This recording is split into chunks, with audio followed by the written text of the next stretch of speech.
Malaysia ini saudara-saudara terakhir kali meraih kemenangan di Piala Asia itu tahun 1980. Piala Asia 1980 waktu itu diadakan di Kuwait dan Malaysia itu mengalahkan Uni Emirat Arab 2-0.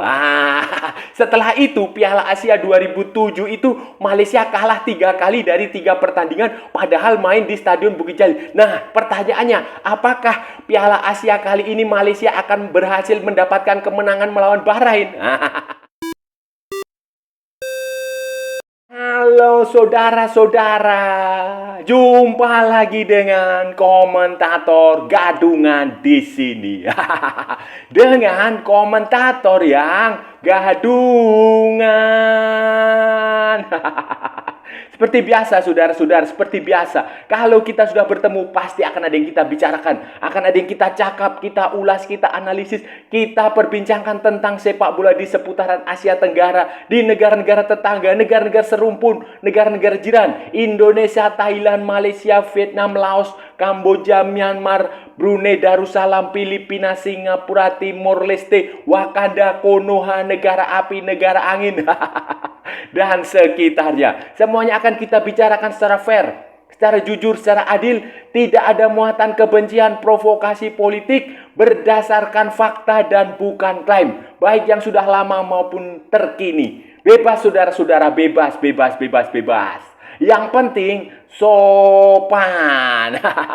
Untuk edisi kali ini saudara-saudara, untuk edisi kali ini kita akan membahas tentang peluang, tentang kesempatan Malaysia untuk menghasilkan kemenangan pertama di Piala Asia setelah 43 tahun. Nah, itu akan pertandingan nanti selanjutnya ini hari Sabtu itu kalau nggak salah itu Malaysia akan berhadapan dengan Bahrain dan Malaysia butuh kemenangan untuk membuka asa, membuka kesempatan lolos ke babak 16 besar sekaligus menjadi kemenangan kedua Malaysia dalam sejarah Piala Asia setelah 1980. Ini berat saudara-saudara, tapi ya mau tidak mau Malaysia harus menang. Kalau hanya seri lagi atau kalah ya sudah selesai. Nah, ini akan seperti apa saudara-saudara? Ini akan kita bahas, akan kita ulas, akan kita analisis, akan kita perbincangkan di edisi kali ini, saudara-saudara. Ini saudara-saudara, jadi begini, pertandingan nanti hari Sabtu itu, pertandingan melawan Bahrain itu sangat penting bagi Malaysia. Saya bilang sangat penting karena Malaysia harus menang saudara-saudara. Kalau hanya seri itu berat saudara-saudara, kalau hanya seri itu nanti akan tergantung dari hasil pertandingan lah, tergantung dari tim lain lah, hasil pertandingan tim lain. Bisa lolos, bisa juga tidak, tetapi kemungkinan besarnya tidak akan lolos. Tetapi kalau Malaysia bisa dapat 3 poin melawan Bahrain ya berdoa saja akan lolos karena di grup lain juga kemungkinan juga 3 poin juga. Tetapi kan Malaysia selisih golnya juga nanti akan berpengaruh. Jadi berusaha, intinya menang dulu lah, menang dulu, nggak usah memikirkan gol. Dan kalau berhasil menang juga saudara-saudara, andai kata ini ya, seandainya Malaysia berhasil menang, ini akan menjadi kemenangan kedua Malaysia dalam sejarah Piala Asia. Sejarah Piala Asia. Jadi Malaysia ini sekarang ini sudah ikut 4 kali Piala Asia. Sejak 1976, 1980, 2007 dan sekarang 2023. Dan dari 3 penampilan sebelumnya itu Malaysia itu hanya pernah sekali menang dan 3 kali seri. Kemenangan Malaysia itu terjadi pada Piala Asia 1980 di Kuwait, saudara-saudara, di Kuwait. Waktu itu Malaysia mengalahkan, kalau nggak salah, Uni Emirat Arab 2-0. Mengalahkan Uni Emirat Arab 2-0 melalui gol-gol dari pemain-pemain legendaris seperti si Abdah Alif dan Tukamin Bahari. Waktu itu Malaysia adalah tim yang tahun 1980 itu adalah tim yang sangat bagus, tim yang legendaris. Pelatihnya adalah Mohamed Cesu, kemudian ada beberapa pemain yang cukup terkenal lah, seperti Wan Jamak Wan Hasan. Yang sekarang yang pernah sempat menjadi pelatih, kemudian itu tadi Abdah Alif, kemudian Tukamin Bahari. Itu mereka mencatatkan 1 kemenangan dan 2 hasil seri saudara-saudara.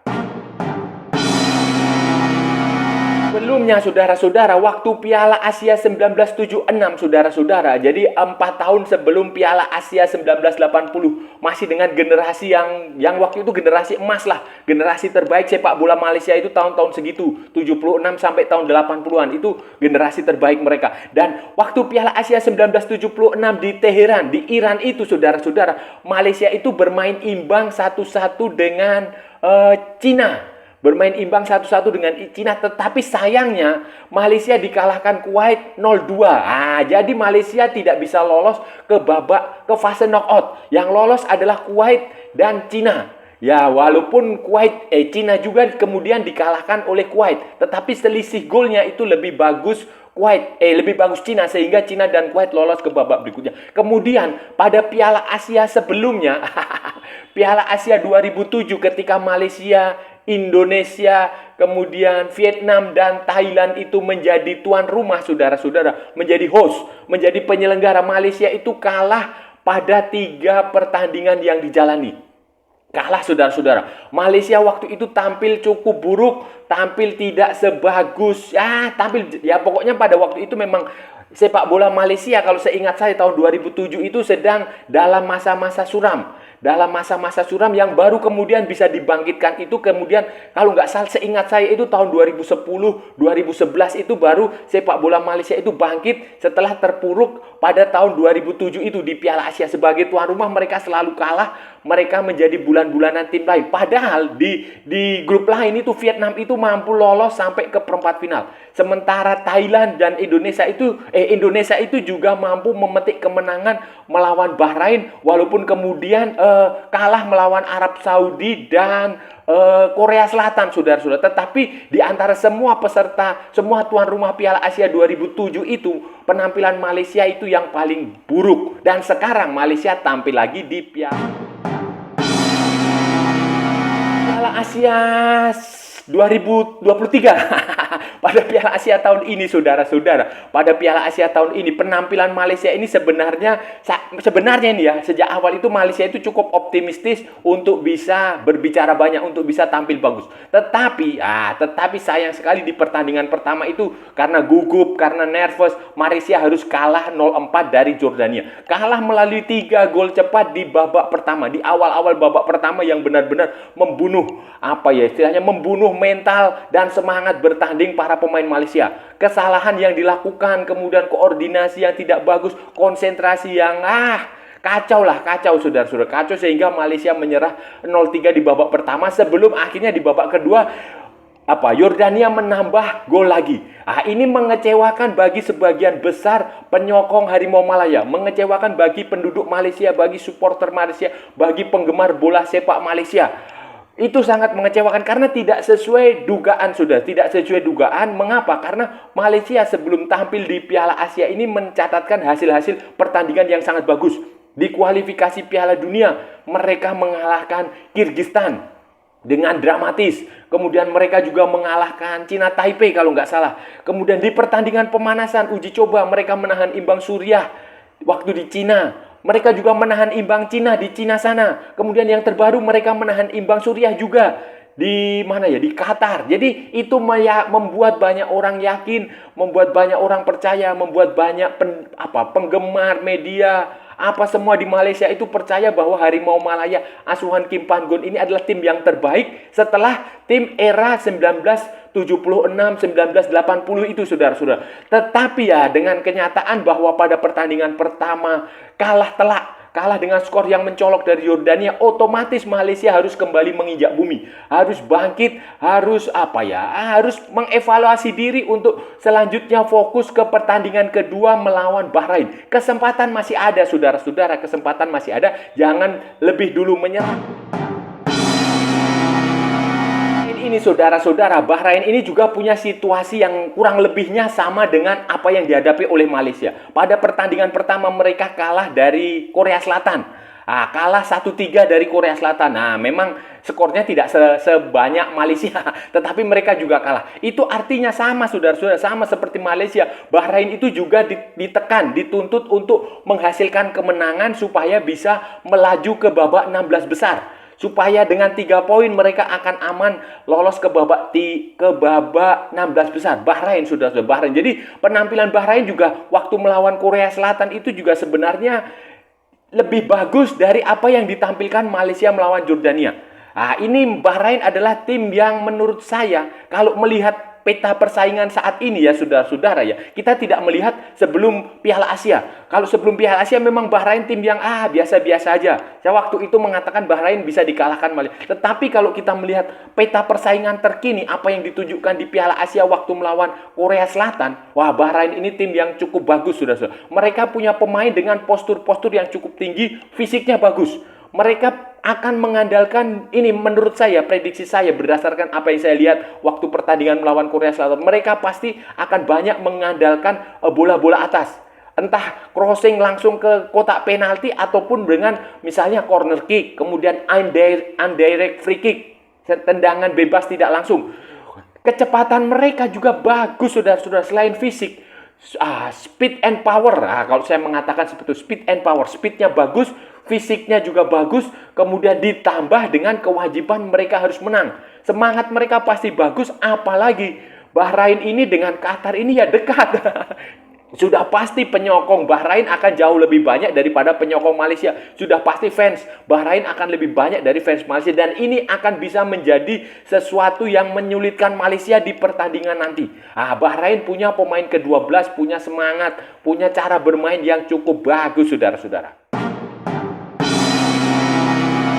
Tapi begini saudara-saudara, kalau Malaysia ini pegang omongan saya, pegang ucapan saya, kalau Malaysia mampu bermain seperti sebelum Piala Asia, seperti saat beruji coba dengan Suriah, seperti saat mengalahkan Kyrgyzstan, atau seperti saat menjalani FIFA Matchday friendly match melawan Cina, atau pertandingan melawan yang Merdeka turnamen itu, Malaysia akan bisa mengalahkan Bahrain saudara-saudara. Ini catat omongan saya.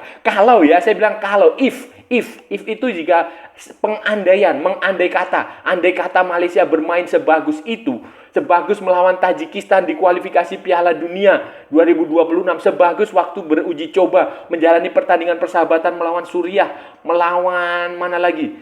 Turkmenistan atau mana tuh dulu? Atau Tajikistan atau waktu melawan Cina, itu saya rasa Malaysia akan bisa mengalahkan Bahrain saudara-saudara. Akan bisa, karena Bahrain itu juga belajar dari pertandingan melawan Korea Selatan, mereka itu punya beberapa titik yang saya rasa itu akan mudah dieksploitasi oleh Arif Aiman maupun oleh Faisal Halim. Kelincahan Faisal Halim dan kelincahan Arif Aiman, kecepatan mereka, kemampuan teknik, dribble bola yang bagus, kemudian manuver mereka di sekitaran kotak penalti itu harus menjadi senjata utama, harus dimanfaatkan dengan maksimal oleh Kim Pan-gon untuk membongkar pertahanan rapat Bahrain. Itu saudara-saudara kuncinya. Makanya Malaysia tidak boleh main-main dalam hal ini. Kim Pan-gon tidak boleh melakukan eksperimen yang tidak penting seperti saat melawan Jordania. Dia tidak boleh lagi menempatkan pemain seperti Arif Aiman sebagai wingback, karena itu tidak berguna.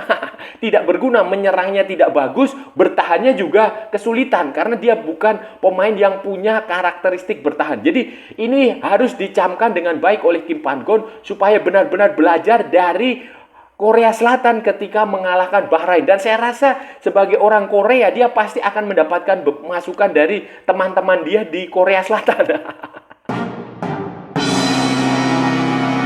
Belum mengurusi masalah teknik, masalah taktik dan strategi dan lain-lain sebagainya yang berkaitan dengan hal-hal teknis di atas lapangan. Menurut saya saudara-saudara, yang paling lebih penting, jauh lebih penting harus dikembangkan oleh Kim Pan-gon adalah mentalitas pemain-pemain Malaysia, fighting spirit.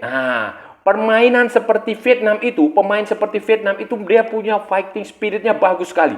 Vietnam itu fighting spiritnya bagus sekali ketika bertanding melawan Jepang. Indonesia waktu menghadapi Irak itu juga fighting spiritnya bagus sekali. Semangat tempurnya, semangat bertarungnya bagus sekali. Semangat bertandingnya bagus sekali. Thailand waktu berhasil mengalahkan Kyrgyzstan itu juga semangat bermainnya bagus. Selain efektif dan efisien, ya itu. Tetapi semangat ini juga sangat penting karena Malaysia itu tidak punya semangat waktu melawan Jordania. Itu titik lemah pertama yang benar-benar dimanfaatkan Jordania mengeksploitasi Malaysia. Kalau Malaysia punya semangat ini waktu melawan Bahrain dan ditunjang oleh kemampuan teknis, game plan, strategis yang bagus dari Kim Pan-gon, saya kok merasa Malaysia akan bisa mendapatkan kemenangan. 3 poin yang diidam-idamkan. Karena begini, ini situasinya adalah Malaysia ini Anda dalam posisi terjepit, dalam posisi yang sulit. Anda harus maju, Anda tidak bisa mundur lagi, Anda tidak bisa diam. Kalau Anda diam berarti kan seri, imbang, itu juga berat sekali nanti di pertandingan, apalagi kalah. Jadi mau tidak mau Anda harus maju. Ini seperti pertandingan final, seperti game final. Anda harus mendobrak, harus mengalahkan sesuatu yang mungkin saja berat, tapi itu harus dilakukan. Dan faktor yang paling penting itu selain taktik, strategi, bermain di lapangan, game plan apa semua, itu adalah faktor semangat, mentalitas. Jadi itu yang harus pertama-tama ditanamkan, dan saya percaya Kim Pan-gon akan bisa menanamkan fighting spirit itu ke dalam pikiran semua pemain Malaysia. Saudara-saudara, jujur ya, saya sih sebagai orang Indonesia berharap Malaysia, kemudian Thailand, itu Vietnam, tapi ya susah Vietnam. Indonesia itu lolos ke babak 16 besar. Kenapa? Supaya negara-negara Asia Tenggara ini tidak lagi dianggap sebagai tim kelas 2 di Asia. Karena saya sih sedih kalau melihat tim Asia Tenggara ini selalu diremehkan, dianggap tidak sebagai kiblat sepak bola. Padahal potensi sepak bola di Asia Tenggara ini besar. Indonesia punya penduduk yang banyak, Malaysia juga punya sepak bola yang bagus, Thailand punya liga yang bagus. Vietnam itu berkembang, sepak bola Vietnam berkembang. Jadi mungkin saja salah satu atau 2 atau 3 atau kalau bisa 4-4-nya ini bisa lolos ke babak 16 besar. Walaupun menurut saya mustahil juga. Karena Indonesia dan Vietnam kan satu grup. Jadi setidaknya ya kalaupun tidak lolos, saudara-saudara, kalaupun tidak lolos ke babak 16 besar itu ya setidaknya tim dari Asia Tenggara ini tampil bagus lah. Tampil luar biasa, tampil menjadi perbincangan di luar negeri, di negara-negara Asia, bahkan di luar Asia itu menjadi perbincangan dengan permainan yang bagus, permainan yang solid, semangat pantang menyerah, sepak bola yang Spartan. Dan Indonesia sudah menunjukkan itu waktu melawan Irak, walaupun kalah sudah. Vietnam juga sudah menunjukkan itu waktu melawan Jepang, walaupun kalah. Kemudian Thailand menunjukkan itu waktu melawan Kyrgyzstan dan hasilnya menang. Sekarang tinggal Malaysia. Malaysia yang belum menunjukkan itu. Seharusnya Malaysia bisa menunjukkan itulah. Lupakan dulu target lolos ke babak 16 besar. Yang penting fokus ke pertandingan melawan Bahrain, bermain sebaik-baiknya, mendengarkan semua instruksi pelatih, menjalankan semua instruksi pelatih, bermain solid, jaga komunikasi dengan sesama pemain, kemudian tidak buru-buru melakukan serangan, bermainlah efektif, efisien, taktis, tidak tergesa-gesa, hindari kesalahan. Jadi bermain sebagus mungkin supaya harkat dan martabat marwah sepak bola Asia Tenggara itu terangkat setidaknya di level Asia, di level Piala Asia sudah. Saudara-saudara, itu tadi pembahasan kita hari ini, saudara-saudara. Kita sudah bicara panjang lebar tentang tim nasional Malaysia, tentang Harimau Malaya yang harus meraih kemenangan melawan Bahrain untuk bisa membuka kesempatan, membuka peluang lolos ke babak 16 besar. Kalau kalah saudara-saudara, kalau kalah ya sudah selesai. Malaysia akan gagal lolos ke babak 16 besar karena di pertandingan terakhir melawan Korea Selatan yang mustahil, yang sulit, tidak mungkin lah, susah sekali untuk bisa mengalahkan Korea Selatan. Kalaupun hasilnya seri, saudara-saudara, juga berat, saudara-saudara, juga berat. Jadi memang harus menang. Dan Malaysia ini kalau bisa menang berarti dia akan mengulangi pencapaian tahun Piala Asia 1980 ketika itu kalau nggak salah di Kuwait di Kuwait waktu itu Malaysia itu mendapatkan kemenangan 2-0 melawan Uni Emirat Arab melalui gol pemain legendaris mereka si Abdah Alif, dan Tukamin Bahari. Dan waktu itu memang generasi Malaysia itu sangat bagus. Ada Wan Jamak, Wan Hasan. Ada banyak sekali pemain bagus Malaysia dengan pelatihnya Muhammad Cesu. Ada banyak sekali pemain legenda. Dan pada Piala Asia 1980 itu Malaysia itu mendapatkan 1 kemenangan, 2 hasil imbang melawan Korea Selatan dan Qatar, serta sekali kalah dari tuan rumah Kuwait, saudara-saudara. Dan itu belum bisa terulang sampai sekarang. Pada Piala Asia 2007 Malaysia 3 kali menderita kekalahan. Piala Asia 2007 itu adalah Piala Asia terakhir yang diikuti Malaysia. Dan sebelumnya pada Piala Asia pertama mereka 1976 itu di Iran, mereka itu hanya bermain 1 kali imbang. Sementara kali ini saudara-saudara, kalau kali ini kan sudah kalah dan sekarang mereka harus menang untuk bisa lolos ke babak 16 besar. Dan saya rasa sudah cukup saudara-saudara pembahasan kita hari ini. Kalau ada salah-salah ya mohon maaf. Namanya juga gadungan saudara-saudara. Tetapi kalau benar saudara-saudara berarti sebuah kebenaran. Kalau saudara-saudara merasa channel ini bermanfaat, berguna, menghibur, menginspirasi, silahkan like, share, and subscribe. Kabarkan kepada seluruh dunia. Tetapi kalau tidak saudara-saudara, abaikan saja. Skip. Jangan ditonton, tetapi jangan juga di-report. Kasihan saya, saudara-saudara. Ikuti juga akun media sosial Komentator Gadungan, ada di Instagram, ada di Facebook, dan ada di TikTok yang bukan TikTok Shop. Oke, saudara-saudara, sampai bertemu lagi di edisi-edisi berikutnya dengan tema-tema yang jauh lebih tidak bermanfaat, dengan tema-tema yang jauh lebih tidak berguna, dengan tema-tema yang jauh lebih membagongkan. Salam olahraga dan merdeka!